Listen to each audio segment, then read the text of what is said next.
반갑습니다. 땅꿈TV입니다. 미래학자 제레미 리프킨은 인류는 0.1%의 창의적 인간과 0.9%의 통찰력 인간에 의해 진보한다고 말합니다. 나머지 99%는 잉여 인간이라 말합니다. 세상이 아직 어두울 때 아무도 보지 못하는 진리를 보는 0.1%의 창의적 인간, 그것을 알아볼 수 있는 0.9%의 통찰을 가진 인간, 시대 변화를 조롱하고 그 변화의 세상에 이끌려가는 99%의 잉여 인간. 세상은 천지개벽할 정도의 변화가 한 번씩 일어나는데 그 변화는 0.1%의 천재, 즉 창의적 인간이 그것을 일으키고 아무것도 보이지 않는 캄캄한 어둠 속에서 깃발을 꽂고 초석을 놓으면 0.9%의 그를 따르는 추종자인 통찰력을 가진 인간이 창의적 인간을 알아보고 그 토대 위에 꽃을 피우고 나머지 99%의 잉여 인간은 그들이 만들어 놓은 단단한 돌을 밟고 올라오며 정말 세상 많이 좋아졌다고 생각한다는 것입니다.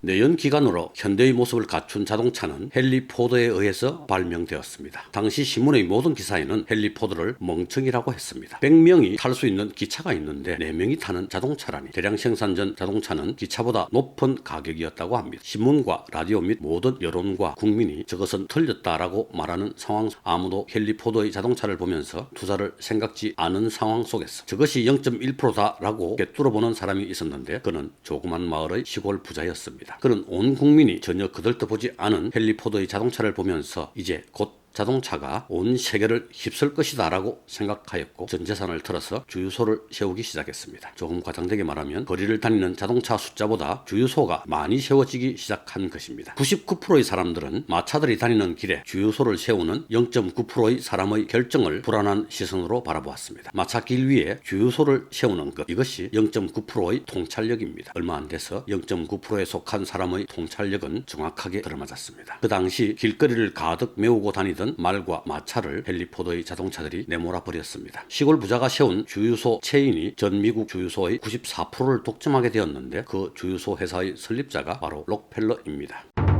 0.1%와 0.9% 그리고 99%, 이것이 세상의 역사를 움직이는 공식입니다. 0.1%의 사람과 0.9%의 사람들의 연합을 통해서 세상이 변화되고 역사가 흘러가는 것입니다. 그러나 99%의 사람들은 0.1%와 0.9% 사람들의 비전을 이해하지 못한 채 무시하고 조롱하면서 살다가 갑니다. 이 세상의 역사는 하늘이 보낸 0.1%의 창의적 사람과 그것을 알아보는 0.9%의 통찰력 있는 사람들에 의해서 움직여 나가는 것입니다. 나머지 99%는 그들의 사상과 진리를 무시하거나 반대하거나 그 의미를 알지 못한 채 살아가는 사람들입니다. 그들은 그저 내가 오늘 얼마를 벌고 다음 달에 월급이 얼마나 올라갈 것인가에 모든 관심을 집중시킨 채 살다가 죽어갑니다. 이런 0.1%의 창의적 인간은 아무나 될 수 없습니다. 다만 통찰력 인간은 노력하면 될 수 있습니다. 99%의 잉여 인간 부류 또한 개인 행복이라는 선택에 의한 것이라면 나쁘지 않습니다. 하지만 대부분이 이 사실을 전혀 인지하지 못한 채 살아간다는 것을 경계해야 합니다.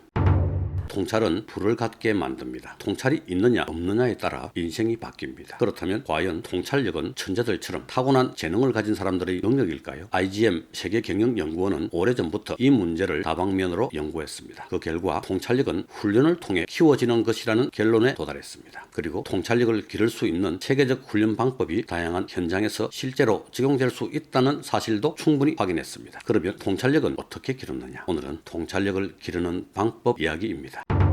첫 번째, 버려라 선입관을. 선입관은 통찰을 해치는 가장 큰 적입니다. 선입관, 고정관념을 갖고 사물과 현상을 보면 아무리 봐도 제대로 보이지 않습니다. 3년 전인 2018년 경남 김해 유라에서 청년다방과 쭈꾸미 본색 직영매장 2개를 동시에 오픈한 일이 있었습니다. 당시 그 상권이 많이 죽어있는 상황이기는 했지만 좋은 조건의 가게들이 많이 나와 있던 터라 진행하게 되었습니다. 나름대로 잘 될 것 같다는 자신감이 있었습니다. 오픈을 하고 생각한 만큼 좋은 매출을 내고 있던 어느 날 다른 상권에서 장사하는 사장님 한 분이 제가 가게 오픈했다는 이야기를 들었는지 어쩌다가 유라에 가게를 냈습니까? 거기는 다 죽었습니다 라고 해서 그냥 잘하고 있습니다 하니까 아닙니다. 우리 집이 바로 그 옆입니다. 제가 잘 아는데 유라 지역이 오픈빨은 확실한 곳이라 그렇습니다. 조금 있으면 힘들어질 겁니다 라고 했습니다. 오픈빨이 확실한 곳이라고 해서 그래서 그런가 하는 생각도 들었지만 크게 걱정이 되지는 않았습니다. 오픈한 지 2개월 정도 정도 지난 점 이번에는 그 사장님의 부인을 우연히 만났습니다. 인사를 나누면서 같은 이야기를 했습니다. 어쩌다 그 동네에 가게를 냈습니까? 해서 잘하고 있는데 와 이랍니까? 하며 웃었습니다. 그랬더니 3개월만 있어 보이소. 안 됩니다. 라고 하며 지나갔습니다. 3개월이 아니고 3년이 지난 지금 보증금 2천만 원에 월세 120만 원의 청년다방은 코로나 시국에도 3,500만 원 전후의 준수한 매출을 보여주고 있습니다. 4월과 5월은 가게에 불이 나서 영업을 하지 못해서 그렇습니다. 보증금 3천만 원, 월세 170만 원, 30평의 주꾸미 본색은 5천만 원 전후의 매출로 완전한 지역 맛집으로 자리매김하고 있습니다. 그 사장님 부부는 자신의 동네여서 주변에서 장사가 안 되는 모습을 계속 봐왔기 때문에 선입관이 생겨서 그랬던 것입니다. 그 동네에서 몇십 년 살아도 모르는 건 모르는 것입니다. 자기가 알고 있던 것이 다가 아닙니다. 보이는 게 다가 아닙니다.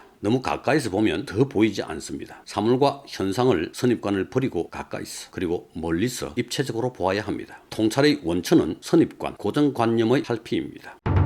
두 번째, 호기심을 가져라. 끊임없이 라떼 이야기입니다. 제가 중고등학교 다니던 시절 1970년 중후반 그때의 생활은 지금과는 조금 달랐습니다. 지금처럼 기성복이 아니라 옷을 맞춰 입고 구두도 맞춰 신을 때였습니다. 그래서 거리에는 양복점, 양화점, 양품점들이 많았습니다. 양복점, 양화점, 양품점. 양복은 큰 바다 양 옷복이니 우리나라 옷이 한복이고 서쪽 바다 물 건너온 서양옷 양복, 물 건너온 신발 양화, 물 건너온 물건들 양품. 그런데 당시 양복점을 라사라고 했습니다. 무슨 라사? 무슨 라사. 요즘 장미 라사가 유명하던데 그 당시 라사라는 상호가 참 많았습니다. 양복점인 건 알겠는데 양복점을 왜 라사라고 하는지는 알 길이 없었습니다. 요즘 같으면 네이버한테 물어보면 바로 나올 텐데 말입니다. 그러던 중 어느 날 한자로 라사라고 쓰여진 간판을 우연히 보고 무릎을 쳤습니다. 그때 알게 되었습니다. 라자와 사자가 모두 비단 천을 뜻하는 말입니다. 거칠게 짠 비단 라, 촘촘히 짠 비단 사.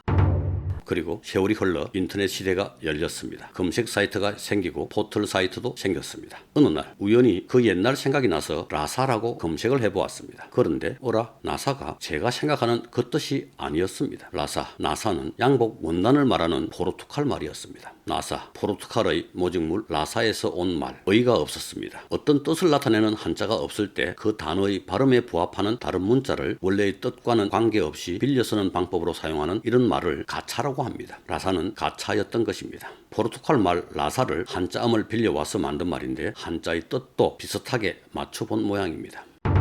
20-30년을 잘못 알고 있었던 것입니다. 엄밀히 말하면 잘못 알았던 것은 아니지만 잘 알지 못했던 것입니다. 당구대 위에 까는 천, 나사도 이 말입니다. 적어도 거리에서 볼 수 있는 말, 간판에 적혀 있는 말, 우리가 흔히 쓰는 말은 무슨 말인지 알아야 됩니다. 그 정도 호기심은 있어야 합니다. 제가 예전에 저희 가게 앞에 있던 간판을 보고 직원에게 물어본 적이 있었습니다. 뭐시가 저기 간판 보이냐? 네, 보입니다. 미래 에셋. 그래, 저기 에셋이 무슨 말이고? 잘 모르겠는데요. 너는 저걸 모른 채로 매일 보고 있는데 답답하지 않냐? 하고 물어봤습니다. 이 사장님, 저런 거 몰라도 살아가는데 아무 지장 없습니다. 내가 볼 때 살아가는데 지장 조금 있을 것 같은데 제가 꼰대라서 그런지 모르겠습니다. 저런 말이나 글에 대한 호기심도 그렇지만 사물이나 현상에 대한 호기심도 중요합니다. 호기심은 세상에 대한 관심이 됩니다. 세상에 일어나는 일을 의미 없이 소비하지 말고 통찰을 위한 학습 교재로 바라본다면 최고의 교재가 될 것입니다. 세상 모든 사물과 현상이 교재가 되고 스승이 됩니다. 우리는 관심을 가진 것만큼 봅니다. 또한 아는 것만큼 보입니다. 세상을 향한 폭넓은 관심, 끊임없는 호기심은 통찰력을 키우는 중요한 덕목입니다.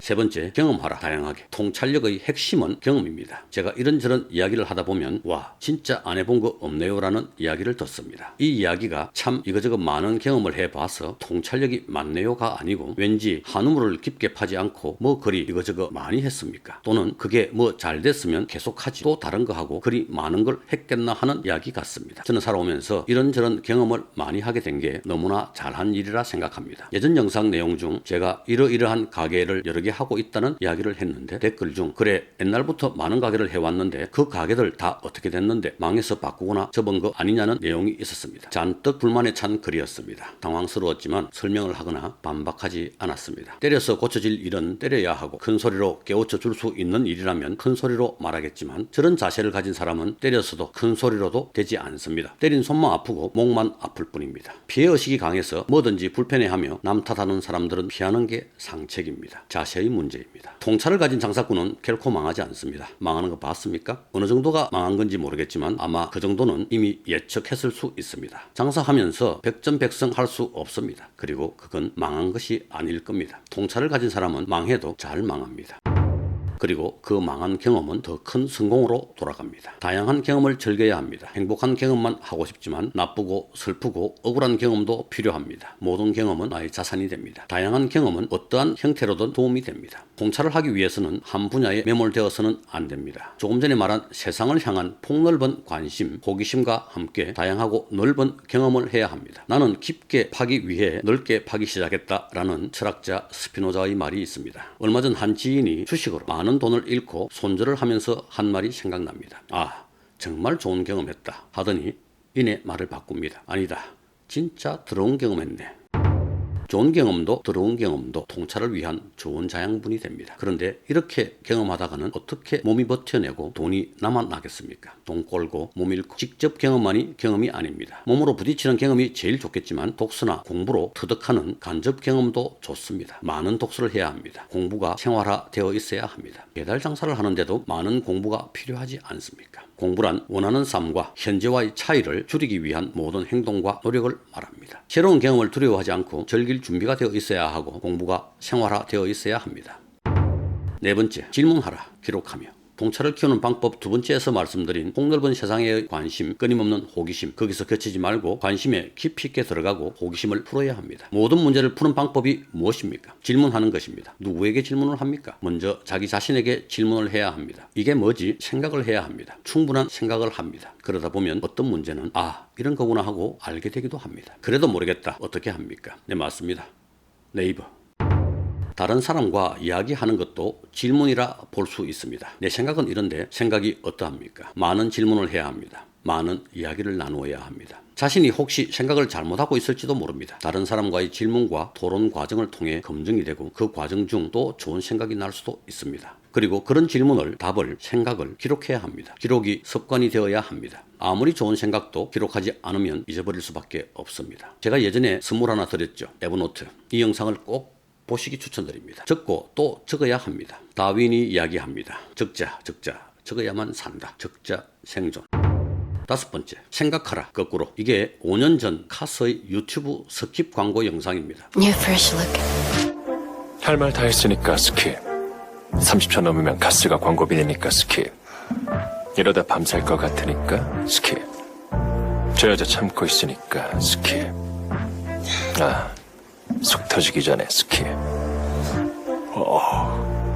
19세 이하면 스킵. 소비자들의 광고 기피 현상이 심화되고 있는 가운데 카스가 내놓은 역발상 스킵 광고가 소비자들의 눈길을 끌었습니다. 소비자가 스킵을 누르지 않도록 주어진 시간 내에 소비자를 사로잡으려는 다른 광고와는 달리 떼놓고 할 말 다 했으니까 스킵, 30초 넘으면 카스가 광고비 내니까 스킵이라는 카피를 통해서 소비자가 오히려 스킵하지 못하게 합니다. 광고 봐달라가 아닌 광고 보지 마라는 역발상입니다. 이 역발상 아이디어의 반응이 뜨거웠으면 당연한 일이었습니다. 상식과 일상을 깨는 생각의 전환을 하는 연습을 해야 합니다. 집단적 사고에서 벗어나 보자는 이야기입니다. 모든 사람이 A라고 할 때 B라고 말하는 것이 거꾸로 생각하기가 아닙니다. 쉽게 말해 프로야구 A팀 팬들이 모여 있는 곳에서 자신은 A팀이 싫다고 말하는 것이 거꾸로 생각하는 것이 아닙니다. 거꾸로 생각한다는 것은 모든 사람이 A팀 팬이라고 말할 때 그럼 야구란 건 무엇인가? 팬이 된다는 건 어떤 의미인가라고 묻는 것입니다. 즉 전혀 다른 차원에서 다시 한번 생각해 보는 것입니다. 이런 고정관념을 거꾸로 생각하는 연습을 한다면 인생에 변화를 줄 것이라고 생각합니다. 그리고 거꾸로 생각하는 연습은 사업에도 적용할 수 있습니다. 생각을 많이 해야 합니다. 하루 중 생각하는 시간이 얼마나 됩니까? 하루 종일 생각하십니까? 장사가 왜 이리 안 되노? 생각을 거꾸로 해보는 습관을 기르자는 이야기입니다. 뻔하게 생각하면 뻔하게 생활하고 뻔하게 죽습니다. 뻔한 삶이 싫다면 뻔하게 생각하면 안 됩니다.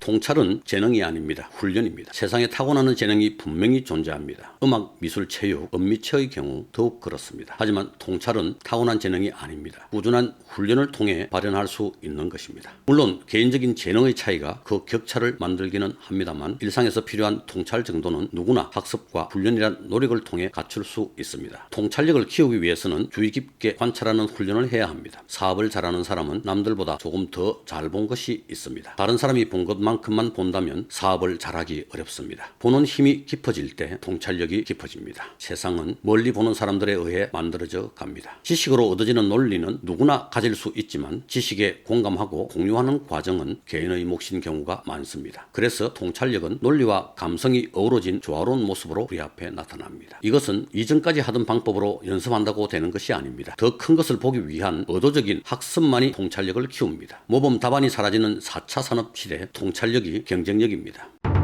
통찰력을 기르는 방법 마지막입니다. 무엇이든 간에 마지막은 실행하라입니다. 6번째, 실행하라, 묵묵히. 통찰력은 하루아침에 길러지지 않으며 오랜 경험을 통해 조금씩 쌓이는 것입니다. 방법 자체는 전혀 어렵지 않습니다. 중요한 건 실행력입니다. 성공한 사람들은 묵묵히 실행했을 뿐입니다.